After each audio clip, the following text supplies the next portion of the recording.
माझ्या बाजूला जे बसलेले आहेत ते फार महान असे कलाकार आहेत, परंतु ते प्रसिद्धीच्या फार दूर असतात. म्हणजे ते सांगतायत की पहिल्या वेळेसच तुम्ही व्हिडिओ करताय. ऐतिहासिक बाबीविषयी त्यांचा एवढा चांगला अभ्यास आहे, कारण ते MA इतिहास MA हिस्ट्री म्हणून त्यांनी शिक्षण घेतलेलं आहे. आणि त्याचबरोबर म्युझिओलॉजी, बरोबर आहे, बरोबर, म्युझिओलॉजीमध्ये सुद्धा त्यांनी डिप्लोमा केलेला आहे. जे ऐतिहासिक ऐवज आहेत त्यामध्ये ऐतिहासिक शस्त्र पण येतात. आणि आपल्या मावळ्यांनी, आपल्या शिवाजी महाराजांनी, आपल्या सरदारांनी जी शस्त्र वापरलेली आहेत त्याच्या ते प्रतिकृती तयार करतात. आणि त्यांच्याकडे एवढं प्रचंड मोठं काम आहे की त्यांना थोडी सुद्धा उसत मिळत नाही, की ते सतत कामामध्ये असतात. त्यामुळे म्हणतात की मला प्रसिद्धीची गरजच नाही. तरी पण त्यांचं हे महान कार्य आपणा सर्वांना माहीत व्हावं म्हणून हा आजचा व्हिडिओ आपण तयार करत आहोत, रेकॉर्ड करत आहोत. नमस्कार, मी डॉक्टर तुकाराम मोठे, सेवानिवृत्त कृषी सहसंचालक डॉक्टर तुकाराम मोठे या यूट्यूब चॅनलवर मी आपल्या सर्वांचं स्वागत करत आहे. सुरुवातीला तुमचा थोडक्यामध्ये परिचय करून द्या. माझं नाव मानसिंग कृष्णात चव्हाण. मी शाहू जन्मभूमी कसबा ओढ्यातला रहिवासी आहे, कोल्हापूर जिल्हा आमचा. मी या प्रतिकृती ज्या बनवतोय या सर्व प्रतिकृती आवड आणि छंदातून निर्माण केलेल्या आहेत. माझं शिक्षण जर बघितलं तर BA MA इतिहास मधून झालं, तर वस्तू संग्रहालय शास्त्र ही पदविका सुद्धा मी शिक्षण घेतलेलं आहे. त्याचबरोबर BSc ॲग्री सुद्धा कंप्लीट झालेलं आहे. आणि हे करत असताना शिवाजी विद्यापीठमध्ये संग्रहालय सहाय्यक म्हणून 3 वर्ष काम केलं. पण या कामाबरोबर वस्तू संग्रहालय शास्त्राचं शिक्षण आणि या सगळ्या कामाच्या अनुभवातून एक छंद निर्माण झाला. जसं मूळ शस्त्र आपल्या घरामध्ये असतात पूर्वजांची आठवणी म्हणून, तसेच शस्त्र आपल्याकडेही असावेत ह्या प्रयत्न करत असताना अनपेक्षितपणे ह्या सगळ्या प्रतिकृती जमत गेल्या. हा छंद निर्माण झाला आणि या छंदाला दैनिक सकाळचे पत्रकार संदीप खांडेकर सर यांनी स्किल कोल्हापुरी ही मालिका जानेवारी 2020 मध्ये चालू केली. त्या स्किल कोल्हापुरी मालिकेमध्ये पहिल्यांदा त्यांनी माझ्या छंदाला एक बातमी स्वरूपात पहिल्यांदा व्यासपीठावरती आणलं किंवा प्रसिद्धी दिली. ऐतिहासिक जे शस्त्र आहे त्याचे मॉडेल तयार करतात. कोणकोणते मॉडेल ते आम्हाला सुरुवातीला दाखवा आणि हे कशासाठी तयार करतात ते सांगा, मला दाखवा. आता हे तुमच्या हातामध्ये एक तलवार आहे, ऐतिहासिक तलवार. ही कशापासून बनवता काय वगैरे? आता प्रत्येक घरामध्ये मूळ शस्त्रास्त्र असायचे, पण अलीकडच्या काळात शस्त्रास्त्रांची पूर्ण संख्या कमी झालेली आहे. काही कारणामुळे शस्त्र नाहीसे झालेले आहेत. पण अलीकडच्या काळात मुलांना शस्त्र असावी असं वाटतं, पण घेणं शक्य होत नाही. मग अशासाठी मी छंदातून निर्माण केलेल्या प्रतिकृती सर्व फायबर मध्ये बनवलेले. सगळे मॉडेल फायबर मध्ये, सगळे मॉडेल फायबर मध्ये. आता ही तुमच्या ह्या 2 तलवारी दिसतात. आणखी दुसरी एक ही आहे, ही ढाल दिसते.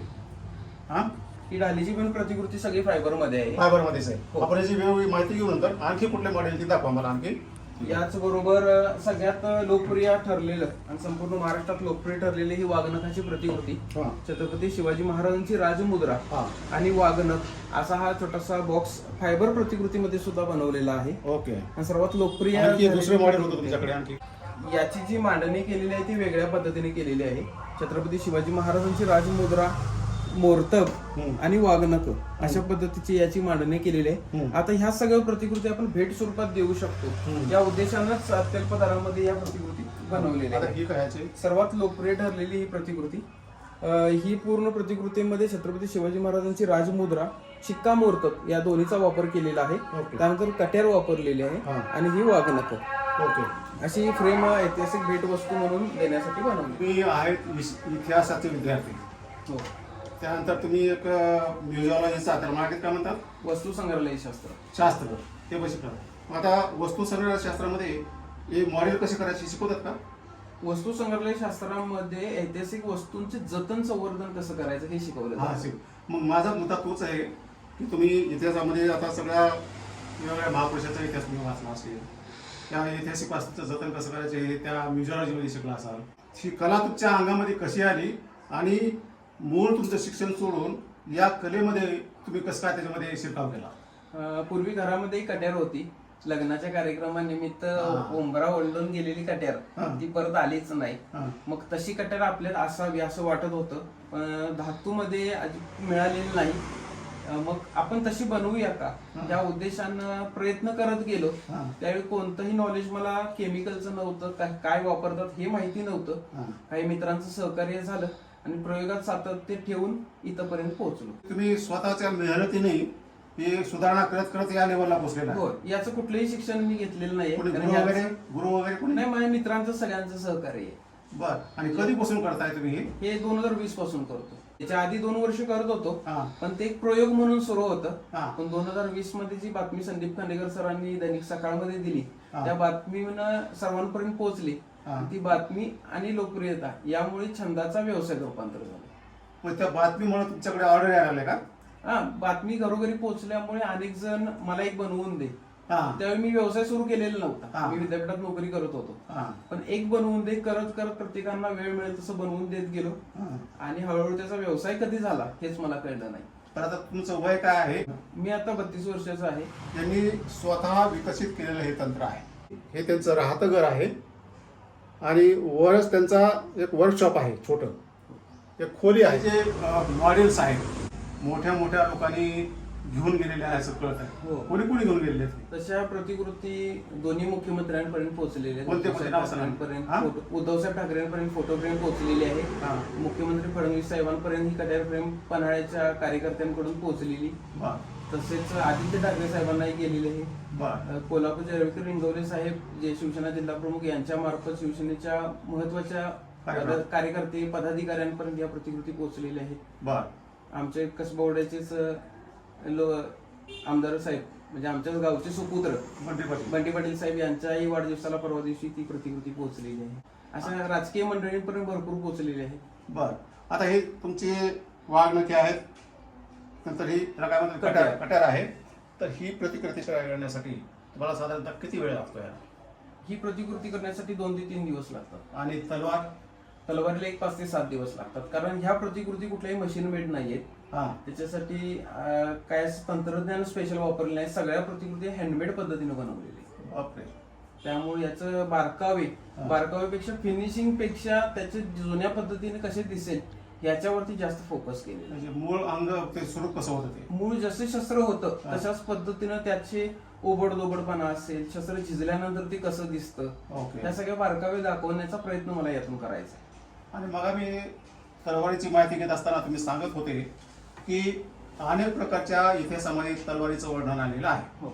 आणि त्या तलवारीचं विशिष्ट लांबी रुंदी असायची, त्याचं वजन असायचं. हा काय प्रकार आहे आणि त्याच स्वरूपात तुम्ही करता असं म्हणले तुम्ही? हो. सांगा बरं काय? त्यामध्ये तलवारींचे अनेक प्रकार येतात. ही धोप प्रकारातील तलवार बनवलेली आहे. धोप. जवळपास याची लांबी 4 फूट असते. हा. आता तलवारींचे वेगवेगळे प्रकार असतात. मुघल मोठीची सुद्धा तलवार असते. हा. वक्र प्रकारामध्ये सुद्धा धोप तलवार असते. हा. अशा तलवारींचे वेगवेगळे प्रकार असतात. हा. त्याचे अंग सुद्धा वेगवेगळे असतात. आता हे तलवारीचे वेगवेगळे भाग असतात म्हणले तुम्ही, हा. तर कोणकोणते भाग सांगा? श्री तलवारीचा मुख्य भाग आहे मूठ. मुठीनंतर हा गजेचा भाग येतो. हा, गज आहे. हा, हात बोटांचं संरक्षण व्हावं यासाठी धोप तलवारीला खास संरक्षण असलेली परज आहे. आतल्या बाजूला गादी बसवलेली आहे. गादी. हा. खजिन्याचा भाग आला इथला. हा. हा. त्यानंतर पूर्ण हे पातं. हा. या पात्यामध्ये नाळ असते. नाळ म्हणजे काय? नाळ ही शस्त्राला बनवलेली असते.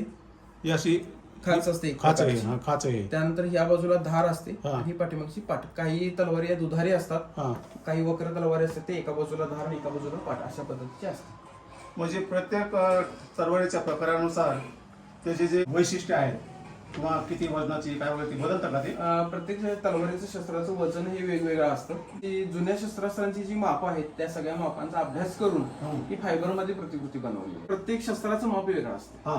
काही शस्त्रांना वेगवेगळ्या अंग बदलतात काही ठिकाणी. ओके. ओके. कारण वक्र तलवार आली आहे, काही ठिकाणी परज नसते तलवारींना. हा. अशा प्रकारच्या असतात. त्यामुळे शस्त्रांमध्ये वेगवेगळे वजन असतात. हम्म. कारण 800 पासून 1200 काही जास्त सुद्धा वजनाचे असतात. 800 ते ग्रॅम पासून ते 1200 ग्रॅम पर्यंत असे आमच्या अभ्यासात आलेले आहेत काही तलवारी, म्हणजे प्रत्यक्ष निरीक्षणात आलेले आहे. बरं. त्यानंतर काही वजन कमी जास्त सुद्धा असू शकतं. बरोबर. कारण तलवारीच्या आकारावरती आणि याच्यावरती अवलंबून असतं. ही कोणती तलवार आहे? ही तशाच प्रकारची बनवलेली आहे. याचं जे रॉ मटेरियल आहे, कच्चा माल कुठं बाहेरून आणता का तुम्ही? ह्याचं फायबरमध्ये बनवतोय आणि याचं काही मटेरियल आपल्याला कोल्हापूरमध्ये छाप तयार करून मग ते प्रोसेस करून मग ते प्रतिकृती. छाप म्हणजे आपलं हे काय म्हणतात त्याला? मोल्ड तुम्हीच करता? मोल्ड स्वतःच बनवलेले आहे. आणि मोल्डचं तर खूप म्हणजे त्याचं म्हणजे टेक्निकल काम आहे. मोल्ड स्वतःची तयार केली. ही फार मोठी गोष्ट आहे आणि इंजिनियरचं डोकं लागते त्याला मोल्ड तयार करणं म्हणजे. आणि ते करता म्हणजे तुम्ही खरंच म्हणजे डीप मध्ये अभ्यास केलेला. लोकांना घ्यायचं असेल तर कसं काय त्याला करायचं? आता या प्रतिकृती जास्त करून मौखिक पद्धतीनेच मला आजपर्यंत काम आलं. हा. म्हणजे कसं होतं, सोशल मीडियावरती याचं प्रमाण कमी आहे हा. माझ्या प्रतिकृतींचं, किंवा ऑनलाईन जास्त होत हा. नाही. पण या प्रतिकृती पोहोचल्या कुणामुळे, तर अनेक जवळच्या मित्रांमुळे. ओके. गड किल्ल्यांमध्ये भटकंती करणाऱ्या मित्रांनी माझ्या या व्यवसायाला मोठा सपोर्ट केला. हा. माझ्या मित्रांनं बनवलेल्या प्रतिकृती आहेत, तुम्ही बघून या. हम्म. इथून सर्वांनी सपोर्टला सुरुवात झाली. मग एक एक करत ती साखळी बनत गेली आणि या व्यवसायाला मोठा सपोर्ट मिळाला. आता मी राहतो पुण्याला, मी काय तुमच्याकडे आता एवढा हे करण्यासाठी येऊ शकत नाही. हो मला आता त्याच्यात तुमचे काही जे मॉडेल्स आहेत ते आता तुमच्यात पाहिजे आहेत. हो. तर पुण्याला तुम्ही देऊ शकता? आपण कुरिअर सर्व्हिसनाही पाठवतो प्रति. कुरिअरमध्ये जाऊ शकेल का मोड जातो व्यवस्थित गेलेले. नक्की गेलेले. मग तुमच्याशी संपर्क करायचं म्हणत आता तुम्ही सतत कामामध्ये असता. हो. आता हे तुमचा ह्याचा जर मोबाईल नंबर व्हिडिओमध्ये दिला तर लोक बरेचसे घेणारे न घेणारे हो. आगळ कोगळ चर्चा करणारे फोन करतात, कामामध्ये व्यत्यय आणतात. तर मग तुमच्याशी संपर्क कसा केला पाहिजे? मी जास्त करून व्हॉट्सअपवरतीच मला मेसेजद्वारेच जास्ती संपर्क होतो लोकांचा. मग तुमचा नंबर देता येईल का व्हॉट्सअपसाठी फक्त?